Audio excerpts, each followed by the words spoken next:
Pemirsa, terima kasih pian masih bersama kami. Berita selanjutnya mengabarkan Badan Anggaran DPRD Banjarmasin melaksanakan rapat bersama TAPD Pemerintah Kota Banjarmasin setelah disampaikannya kesepakatan bersama perihal perubahan kebijakan umum APBD dan perubahan prioritas plafon anggaran sementara tahun anggaran 2024 serta KUA PPAS tahun 2025 di ruang rapat paripurna DPRD Banjarmasin jelang tengah hari Sabtu 10 Agustus 2024.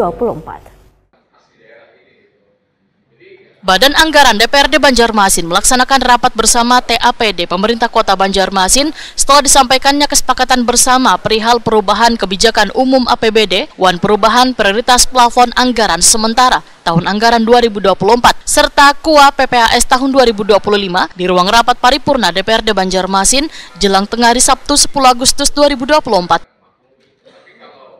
Wakil Ketua DPRD Banjarmasin Matnor Ali Wetakwani Prima TV di sela-sela rapat memadahkan rapat ini adalah proses tahap finalisasi pembahasan KUA PPAS APBD tahun 2025 dan KUPA PPAS perubahan tahun 2024. Dalam finalisasi ini untuk sementara berdasarkan runwal KUA PPAS baik APBD murni maupun perubahan adalah untuk APBD murni besarannya sekitar 2 triliun 45 miliar rupiah. Sedangkan anggaran belanja besarnya sekitar 2 triliun 95 miliar rupiah sehingga mengalami defisit.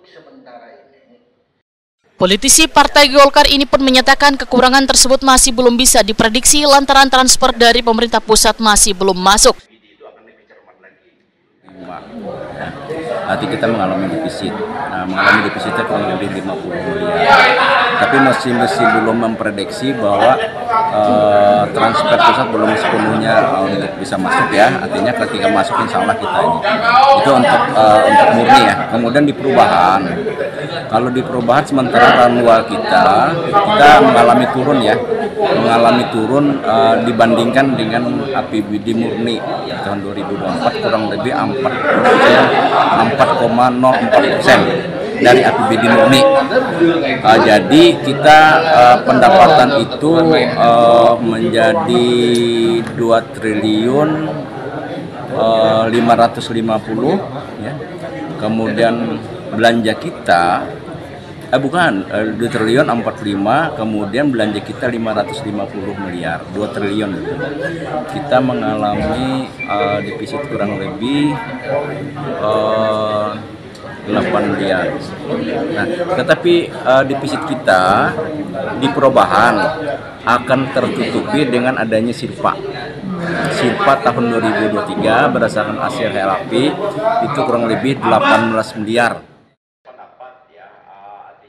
Sekretaris Daerah Banjarmasin Ihsan Budiman Nang Jua Ketua TAPD Banjarmasin menyatakan saat bersyukur finalisasi pembahasan KUA PPAS APBD tahun 2025 dan KUA PPAS perubahan tahun 2024 berjalan lancar.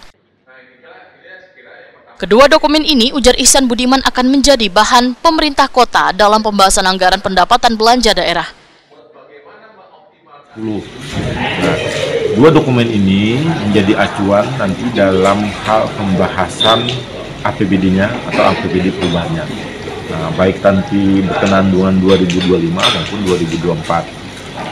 Kemudian juga disampaikan di sini bahwa berkenaan dengan jadwal ini sudah juga tepat sesuai dengan apa yang sudah kita jadwalkan. Tanggal 11 itu sebenarnya sudah clear untuk penyampaian dan pembahasan dan sekaligus penetapan dari KUA PPAS dan KUA perubahan tahun 2024 sehingga nanti berlanjut di pembahasan APBD-nya sesuai jadwal juga mudah-mudahan dari kami diharapkan.